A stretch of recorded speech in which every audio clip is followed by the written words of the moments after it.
Galera, o assunto de hoje é polêmico. Eu vou enumerar para vocês os 20 melhores times do Campeonato Brasileiro da Série A em 2020. E tem opiniões polêmicas, viu? Antes de qualquer coisa, chega aí, gente, se inscreve no canal, dá aquele joinha pra gente. Quanto mais vocês ajudarem a gente, mais a gente vai ter condição e saúde, tá bom? Para poder estar alimentando o nosso canal, trazendo mais informações para vocês. E aproveitem, gente, e mandem brasa aí, comentem para vocês. Coloca aí em ordem quais são os 20 melhores times da Série A para vocês. Fala aí o que você concorda, o que você não concorda com o que a gente vai apresentar aqui. Mas antes disso, eu queria saber se vocês viram a gente na Band Bahia, no Jogo Aberto. É isso aí, galera. O Clube do Palpite, CP10, agora tá com parceria com a Band, tá com parceria com o Jogo Aberto Bahia. Mostra aí, edição, na moral, mostra aí. Boa tarde, Ju. É uma satisfação, um prazer estar aqui com vocês. Olha, eu, por exemplo, sou uma palpiteira pé quente, tá? A gente faz aqui o palpite da rodada e eu geralmente acerto. Então, eu poderia me dar bem jogando CP10? Com certeza. Como você fala, futebol é para quem entende. Então, quem entende cravar pode se dar muito bem no CP10. Eu não queria falar para você aí de casa, não, mas eu já fiz o meu cadastro, claro. E se preparem, porque eu sou uma forte concorrente para ficar ali na linha de frente, viu, Caio? Valeu, Ju. E ó, o grande campeão VIP nacional esse ano, quando o Brasileirão terminar, ou ano que vem, né? A depender de quando o Brasileirão terminar, vai levar um carro 0 km para casa. Oba! Tô nessa aí. Obrigada. Ó, essa semana ainda você volta pra gente conversar mais sobre o CP10. Fechado? Fechado, Ju. Obrigadão. Obrigada, querido. Um abraço forte também.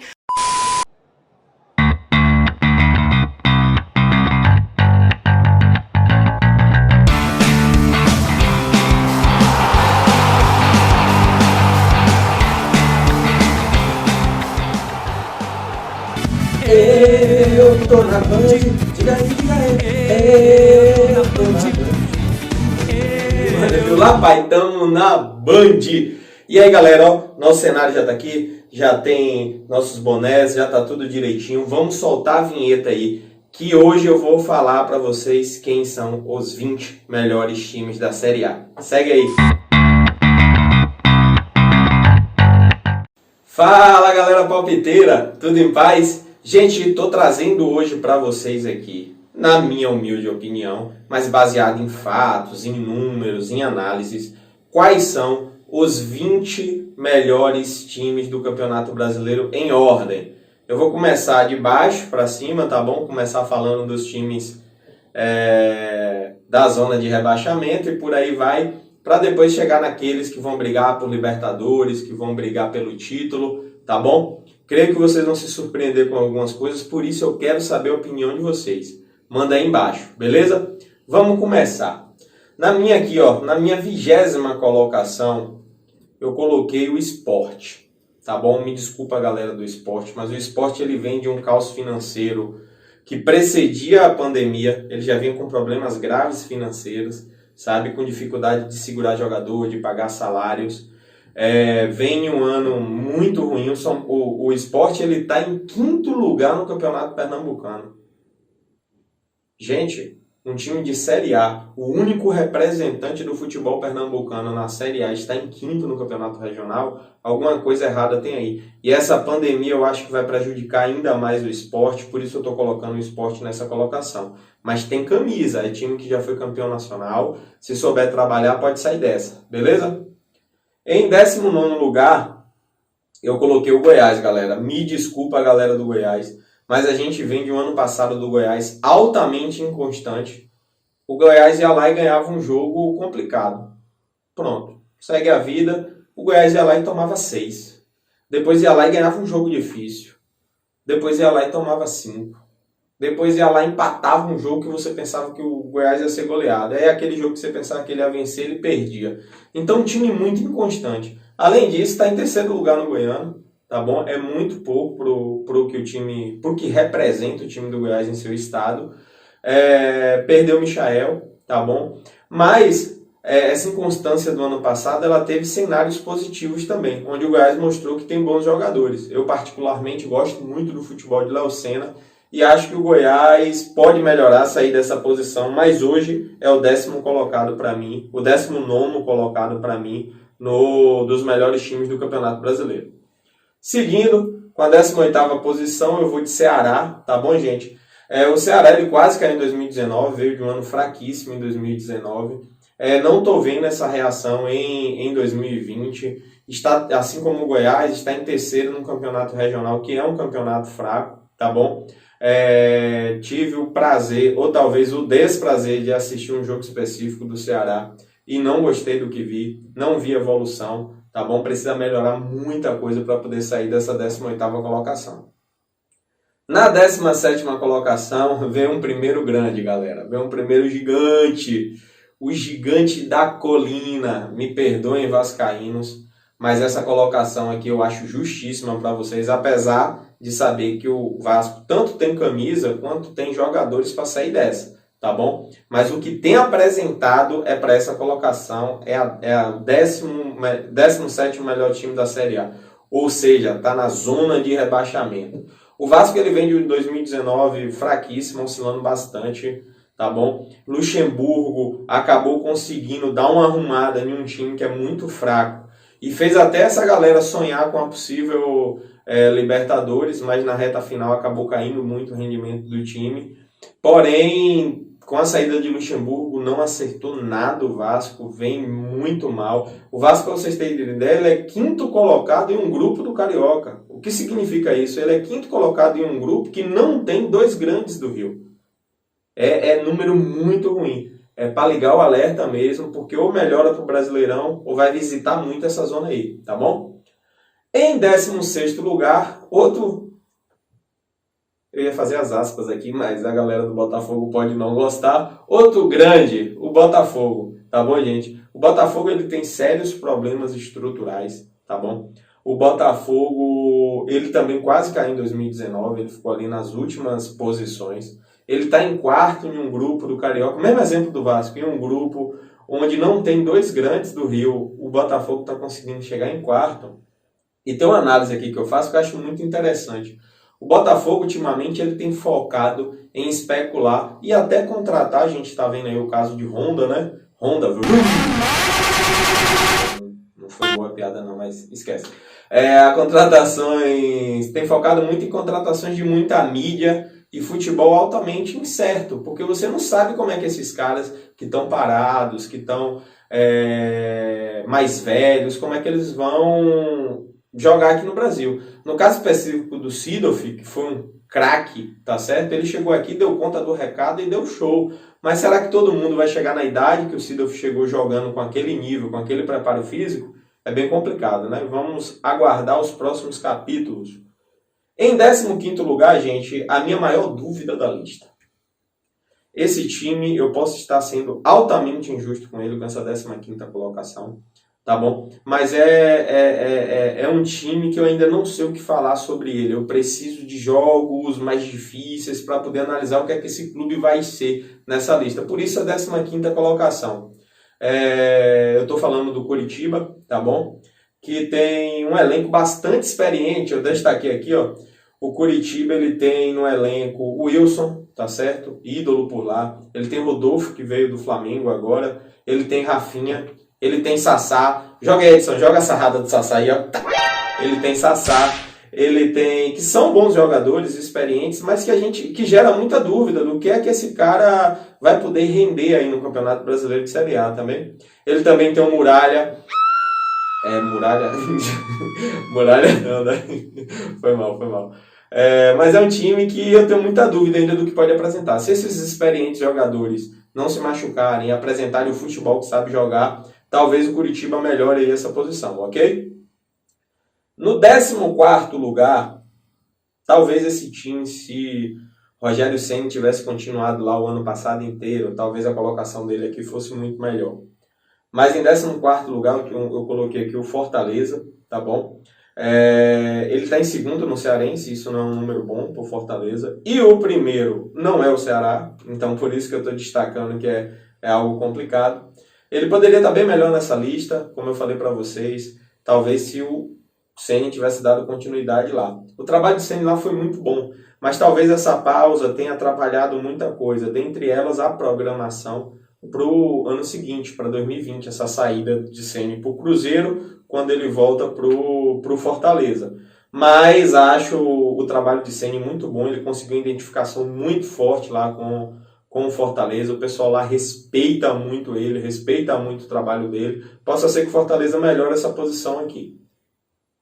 13º lugar, eu fui analisar depois, é a mesma posição desse time ano passado. Tá bom, gente? Ele terminou o Brasileiro em 13º lugar. Ele está em 3º lugar no Mineiro. A gente está falando aqui do Galo, do Atlético Mineiro. E ele tem bons jogadores no elenco, sabe? Tem jogadores do Atlético que me agradam muito. Mas eu não sei o que acontece, o Atlético não consegue colocar esse time para jogar a bola que esses jogadores que o Atlético tem é capaz de jogar. Eu não sei se é política interna, não sei se tem elenco rachado. Tem time para ter uma colocação melhor que essa na tabela. Também não tem time para chegar e disputar por título, tá certo? Mas pode melhorar isso aqui. Mas eu coloquei nessa posição justamente por causa dessa inconstância, sabe? Poxa, ser terceiro no Mineiro, que tem um Cruzeiro que acabou de cair para a Série B, com o time que o Atlético tem, com os jogadores que o Atlético tem, por ser o único representante do estado na Série A, eu acho pouco, por isso essa 13ª colocação. Em 12º lugar, gente, é um time que eu posso estar enganado, mas ele pode surpreender muito nesse campeonato, tá bom? Eu estou falando do Atlético Goianiense, fez uma boa Série B esse time e tem demonstrado evoluções em 2020. Foi esse um dos pontos que eu analisei bastante para fazer essa lista. Não adianta só existir um bom ano em 2019 e não manter ou não melhorar essa qualidade em 2020. Então, ele é o líder do Goiano, sobrando, gente, sobrando, o líder do Goiano sobrando. Para você ter ideia, eu acho que a diferença de saldo de gols entre o Atlético Goianiense e o Goiás, eu acho que é maior que a casa da dezena, tá bom? Vamos ver no Brasileirão como é que ele vai se comportar perante times melhores, mas é um time que tem me surpreendido bastante e talvez apareça até melhor nessa lista também. Em 11º lugar, esse time dá para fazer um filme. Joga aqui a edição. Ou eliminar. A gente está falando do Coringão, a gente está falando do Corinthians, tá bom? Até no Paulista, o Corinthians está correndo sério risco de não se classificar. É uma situação bem complicada. E eu coloquei em 11º lugar, eu ia colocar numa posição pior. Eu coloquei em 11º lugar por dois motivos. Uma é a camisa pesadíssima que esse clube tem. Outra, a torcida apaixonada e fiel que esse time tem. Talvez essa torcida e essa camisa faça esse time ficar por aí, com uma colocação um pouco melhor. Mas é um time que não tem apresentado um bom futebol, sabe? Eu acho que a característica do Corinthians é uma pegada mais forte, sabe? É um time de raça. E apesar de ter uma defesa muito forte, volantes marcadores, o Corinthians ofensivamente ele perdeu isso, ele perdeu essa pegada, tá certo? Ele perdeu aquele ritmo que tinha de anos recentes aí, campeão brasileiro. Acho bem complicado fazer uma campanha melhor do que essa colocação aqui que eu coloquei para vocês. Me desculpem os corintianos, tá bom? E vem uma pergunta que não quer calar. Vocês viram o Luan por aí? Cadê o Luan? Segue a bola. Vamos lá.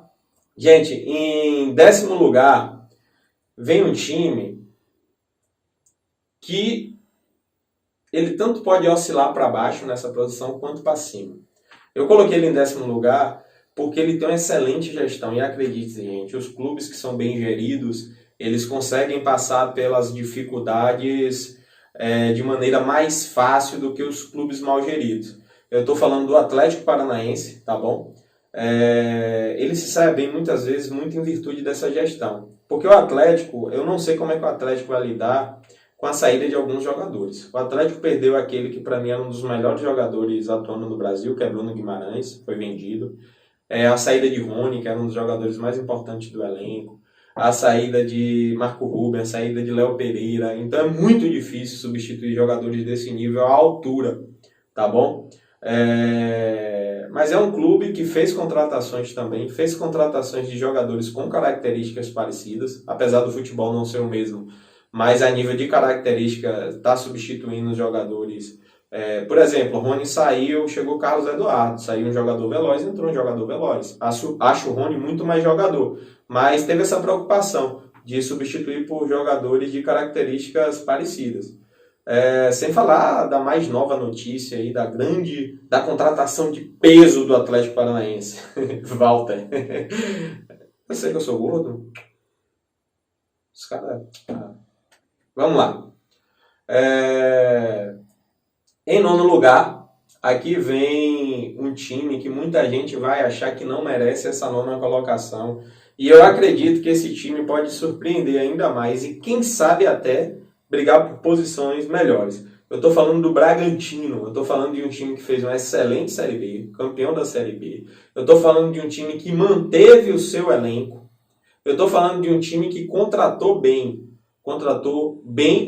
peças jovens, jogadores jovens. Contratou Alejandro, tá certo? Jovem potencial que veio do Atlético Mineiro. Cleiton, jovem, excelente goleiro que veio do Atlético Mineiro. Goleiro de seleções de base. Contratou Arthur do Palmeiras. Arthur que jogou 2019 pelo Bahia. Excelente contratação. Ou seja, é um time que está com recurso, está com patrocínio da Red Bull, está com dinheiro. É um time que manteve, não perdeu jogadores importantes e contratou bons e jovens jogadores. Deixa eu ver se eu coloquei mais alguma coisa aqui. Só para vocês terem noção, gente, o grupo que o Corinthians é terceiro no Paulista, o Bragantino é líder isolado. Então, está jogando contra os mesmos times que o Corinthians está jogando e tem demonstrado qualidade. Eu acho que pode surpreender e brigar por Libertadores também, viu? Na oitava colocação, para mim, a primeira grande surpresa dessa lista. Eu nunca colocaria esse time na oitava colocação, baseado em 2019, tá bom? Baseado em 2019, esse time ele estaria aqui para mim em 14º, 13º, 15ª colocação. Mas foi um time que mostrou que não sentiu a saída de jogadores importantes, tá bom? E um time que se organizou. Não sei se foi o técnico, mas creio que o trabalho dele influenciou bastante para esse time estar nessa oitava colocação. Eu estou falando do líder de seu grupo no Campeonato Carioca, eu estou falando do Fluminense, tá bom? Que tem apresentado um futebol bonito, tem apresentado um futebol bem jogado, não sentiu a saída de Oni Gonzalez. Marcos Paulo tem apresentado um futebol muito bom, tem dado conta do recado. Nenê voltou a jogar muito, tá bom? O trabalho de Odair Hellmann é excelente, tá bom? Por isso essa colocação do Fluminense aí. Sem falar que foi um time que ele manteve boa parte da base do seu time, tá bom? Muita gente acha que não, mas essa continuidade ela é muito importante no futebol. E no futebol brasileiro a gente vê isso muito pouco. O clube manter elenco, sabe, manter a base, a espinha dorsal, manter treinador, isso é muito difícil e acaba não sendo um trabalho de muita continuidade, de muita qualidade em virtude disso. Na sétima colocação, gente,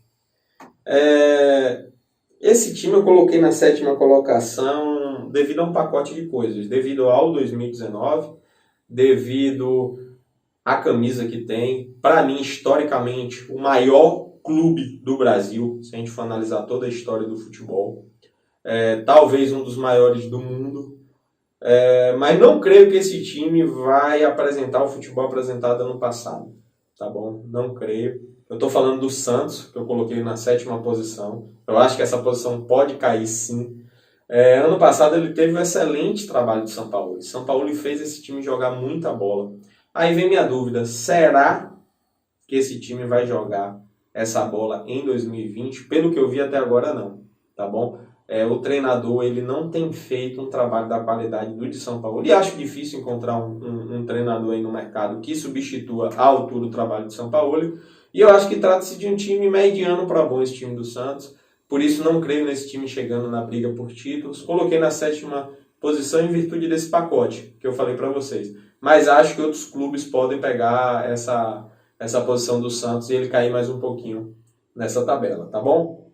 Em sexto lugar, vem aquele que para mim não é surpresa nessa lista, mas talvez para você que esteja ouvindo o vídeo agora, seja uma das maiores surpresas nessa lista. Eu estou falando do sexto lugar pro Bahia, pro Tricolor de Aço. Gente,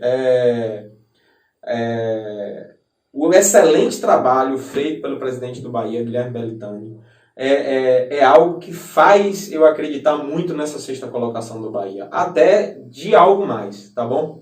Eu estou falando de um time que está sendo todo montado com peças de reposição. Se você analisar a lateral direita do São Paulo, do Bahia, perdão, confundi um tricolor aqui com outro, você está falando de Nino Paraíba na direita, você está falando de João Pedro na direita.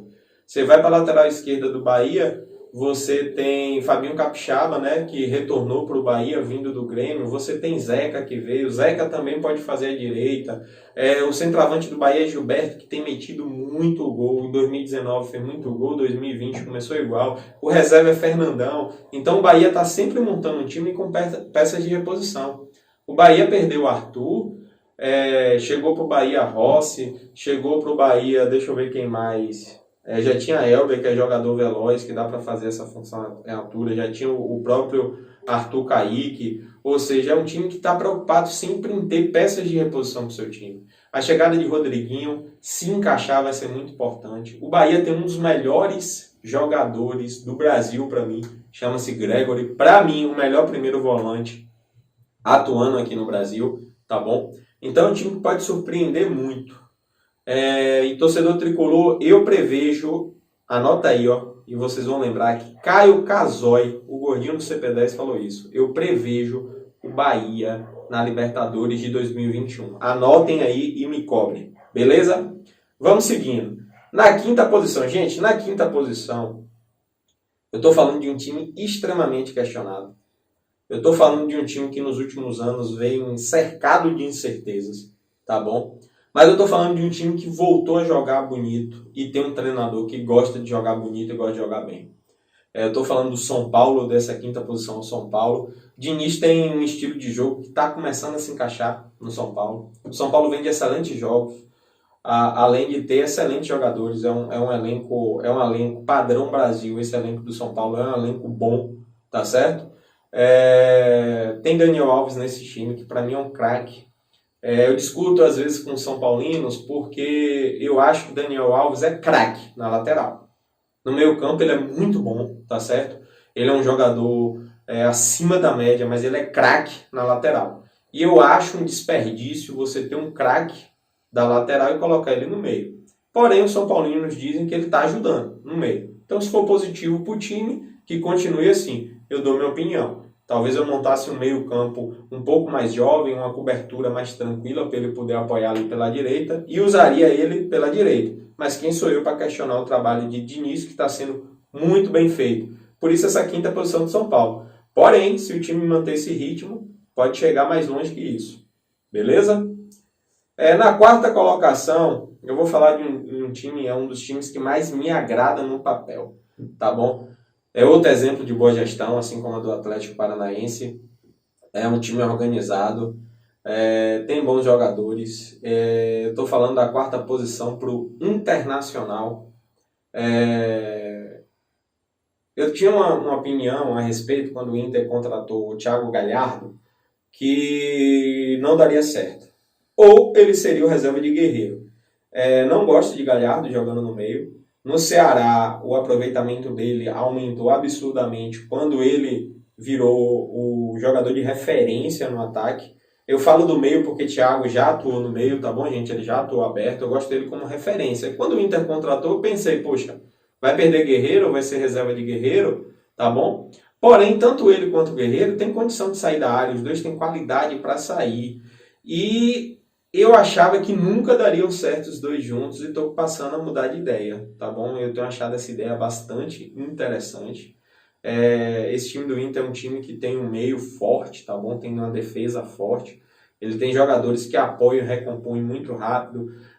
Dourado, o Patrick, eu sou muito fã do Patrick. Eu gosto muito do zagueiro do Inter, o Vitor Cuesta. Para mim, é um dos melhores zagueiros do Brasil, tá bom? Atuando aqui. É um time bastante interessante. Agora eu tenho uma colocação polêmica a respeito de um ídolo do Internacional, que para mim é um jogadorzaço, jogou muita bola. Talvez o torcedor do Inter não goste, me perdoe torcedor do Inter, mas eu acho que D'Alessandro já deu. Não dá para D'Alessandro ser mais titular na idade que ele chegou. Você percebe que o Inter cai fisicamente quando D'Alessandro entra em campo. E assim, gente, o futebol dos últimos anos ele é um futebol muito dinâmico, ele é um futebol que exige muito essa pegada física, tá bom? Também não acho que deve dispensar D'Alessandro ou aposentar D'Alessandro. Eu acho D'Alessandro muito importante, tanto como referência para o grupo, quanto para determinados tipos de jogos, entendeu? Poxa, Flamengo no Maracanã, não acho legal escalar D'Alessandro, porque vai ser um jogo muito corrido, vai ser um jogo muito puxado, tá bom? Agora, em um jogo mais tranquilo, que o Inter vai pressionar mais, que o Inter vai ter mais a posse de bola, poxa, ter a qualidade de D'Alessandro nessa organização é muito importante. Aí eu acho que cabe ao treinador fazer essa análise de quando utilizá-lo ou não. Poxa, 2-0, fora de casa, jogando bem, precisa de um jogador para pôr a bola no chão, fazer a bola tocar mais, acho interessantíssima a entrada de D'Alessandro. Mas como titular do Internacional, para mim, já deu, beleza? Desculpa aí, torcedor do Inter, mas é minha opinião sincera. E vamos lá, gente. Vamos lá, as 3 primeiras colocações, tá bom? Os 3 melhores times da Série A, na minha opinião. Para mim, os 3 times que vão brigar pelo título brasileiro, ok? Em terceiro lugar aqui, eu coloquei o Flamengo.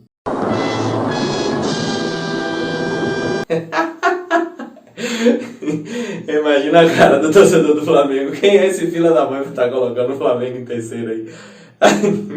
Foi mal, galera. Foi só uma brincadeirinha. Eu tenho muito amigo flamenguista. Eu queria fazer essa brincadeirinha, tá certo? Sem dúvida, se é uma coisa que todos nós temos certeza, é que o primeiro colocado dessa lista é o Flamengo, tá bom? Vamos pro terceiro colocado aqui. Eu creio no empate técnico nessa terceira e segunda colocação. São 2 times muito bons. São os 2 times que podem talvez tirar esse título do Flamengo. Acho bem difícil, mas são os únicos 2 que podem fazer esse feito dificílimo. Eu coloquei no terceiro lugar o Grêmio, tá bom? Mas considero um empate técnico com o segundo lugar. O Grêmio, ele manteve a base, a espinha dorsal de um time muito bom e ele contratou bem, tá certo? O Caio Henrique, que para mim fez uma temporada muito boa pelo Fluminense, é um jogador versátil. Ele pode jogar tanto na lateral como pode jogar no meio, tá bom? É um jogador de muita qualidade, é um jogador de uma marcação forte. O próprio Orejuela, que foi um dos raríssimos destaques do Cruzeiro em 2019. Eu ia criticar aqui, eu ainda coloquei aqui, eu ia criticar as contratações de Diego Souza e Thiago Neves. Só que aí eu lembrei, né? Portalupe é barril, Renato manja muito. E eu lembrei que eu já critiquei as contratações de Jael, Cortez, Maicon, dentre outras contratações que o Grêmio fez, e em todas Renato calou minha boca, tá bom? Renato, ele tem a manha de botar o cara para jogar. E quando eu criticaria, assim, o exemplo, Diego Souza e Thiago Neves, os motivos são outros, não futebol. Os caras são bons de bola. A gente sabe que eles são bons de bola. Mas recentemente, mesmo assistindo o Fred mais 10, Carlos Alberto botou o Thiago Neves, por exemplo, no top 5 dele, ó, dos que ele conheceu, que foi o 5º, mas estava lá, tá certo? Perdeu para outras peças raras, como Deco, Beto, uma galera aí, mas ele estava na lista do Carlos Alberto. Então, Carlos Alberto, que jogou no Porto. Então, eu ia criticar nesse sentido. Mas se Renato souber conduzir esses 2 aí, são jogadores que têm muito a agregar em um elenco que já é forte. E volto a repetir, como diria aqui na Bahia, Renato Portaluppi é barril. Esse cara é um dos melhores treinadores brasileiros. Ele tem tudo para dar muito trabalho aí. Em segundo lugar, gente, Palmeiras, tá bom? Seguido da célebre frase dita pelo grande poeta. O Pô fechou, voltou. Palmeiras traz de volta Luxemburgo, que para mim ainda é um excelente treinador. Alguns consideram ele ultrapassado. Depois do que eu vi no Vasco, eu vi que a qualidade ele não perdeu de jeito nenhum. E tem uma identificação muito grande com o Palmeiras. Então, essa volta de Luxemburgo eu acho que pode ajudar bastante. É um time que, diferente do ano passado, das besteiras que o Palmeiras fez ano passado, de contratações ruins, vou dar um exemplo para vocês. O Palmeiras vendeu agora Arthur para o Bragantino por um valor inferior Eu estou falando de Arthur, um jogador de 23 anos, que jogou nas seleções de base. Eu estou falando de um jogador de 23 anos, que foi destaque do Bahia. O Palmeiras vendeu o Arthur agora para o Bragantino, para o Red Bull, por um valor menor do que o que o Palmeiras contratou o Carlos Eduardo. E eu acho isso um absurdo a nível financeiro. Então o Palmeiras, diferente de 2019, onde fez essas contratações questionáveis, o Palmeiras tem contratado em 2020 pontualmente com qualidade. O Palmeiras trouxe Vinha, tá certo? Lateral esquerdo, craque do último campeonato uruguaio, jogador que estava sendo pretendido por vários clubes na Europa, jogador de seleção uruguaia, jovem, salvo engano, 21 anos. Então contratou um cara que chega para ser titular. Contratou Rony, que fez um excelente campeonato, é jovem também pelo Atlético Paranaense, que chegou para ser titular. Então teve essa preocupação, tem melhorado. Deixa eu ver mais o que eu destaquei aqui do Palmeiras. Para mim, ataque e defesa do Palmeiras, pelo que eu vi em 2020, vem dar muito o que falar, estão muito bem, defesa atuando muito bem, ataque atuando muito bem. Para mim, o grande problema do Palmeiras chama-se meio-campo. Luxemburgo ainda não conseguiu acertar o meio-campo do Palmeiras. Acho que o principal problema disso é Luxemburgo talvez ainda estar insistindo em algumas peças jogando juntas de jogadores mais velhos. E eu acho que, como o Palmeiras tem jogado com 4 atacantes, você insistir numa dupla de volante que não seja capaz de apoiar e recompor com velocidade e vigor físico é um tiro no pé. E Luxemburgo, talvez por respeito ao nome e à história desses jogadores, ele tem insistido um pouco em Ramires e Bruno Henrique, Ramires e Bruno Henrique, Ramires e Bruno Henrique, tá bom? Que são bons jogadores, eu acho excelentes jogadores. Porém, o Palmeiras tem 2 garotos da base, o Patrick de Paula e o Gabriel Menino, que jogam muita bola. E toda vez que eles estão entrando, eles estão dando conta do recado. Eu acredito que se o Pofechou bancar e escalar essa molecada, eu acho que o Palmeiras começa a dar uma organizada, tá bom? E recentemente agora rolou um blá blá blá aí, não sei se é verdade ou não, que Ibrahimovic está chegando no Verdão. O que é que você acha? Não. Vem mesmo? Se vier, faz muito gol, viu? E em primeiro lugar, eu ia falar assim, rufem os tambores, colocar para tocar aí, mas não tem a necessidade disso. Acho que o mundo já sabe que o grande favorito do Brasil esse ano do Campeonato Brasileiro é o Flamengo, tá bom? Ele, além de ser líder no seu grupo, no Carioca, eu estou falando de um time que já começou o ano com 2 títulos. Eu estou falando do campeão brasileiro, que fez magia no Brasil ano passado, do campeão da Libertadores, tá bom? De um time que chegou para jogar contra um grande europeu e perdeu de 1-0, tá certo? Não foi goleado, não passou vexame, jogou e ainda teve oportunidades durante o jogo. Superioridade de fato do Liverpool, mas jogou de frente, tá certo? Jogou equiparado. Então, eu estou falando do melhor time do país, que manteve sua base toda campeã, que fez esse sucesso ano passado e ainda conseguiu contratar excelentes peças. Então, estou falando de um Flamengo ainda mais forte. O favoritismo desse time em 2020 ele é inquestionável. Muito provavelmente, a gente está falando aqui agora do bicampeão brasileiro. Estou falando bi consecutivo, né? 19, 20. Vai ser muito difícil. É o time a ser batido em 2020. Creio que só Palmeiras ou Grêmio pode tentar tirar isso aí, mas é muito difícil mesmo. Se o campeonato acontecer de pontos corridos, 38 rodadas, tá bom? É quase impossível tirar esse título do Flamengo, tá certo? É o grande favorito, não tem pra onde correr. É isso aí, galera. Tá aqui minha opinião em ordem dos 20 melhores times do país. Coloque em ordem aqui, edição, por favor. Tá aí os 20 melhores times do país. Não tenho dúvida quanto a algumas colocações aqui. Por exemplo, o Sport em último, o Flamengo em primeiro. Mas existem várias outras posições aí bem questionáveis. Por isso eu queria saber sua opinião. Coloca aqui embaixo. E, se possível, justifica. fala, poxa, acho que tal time está nessa posição por isso e isso. Eu gosto sempre de estar acompanhando, de estar lendo, justamente para pegar informações que talvez eu não tenha e que vocês tenham. Eu não sou dono da verdade, só estou aqui expondo minha opinião e queria muito saber de vocês, beleza? E aí, vai cravar?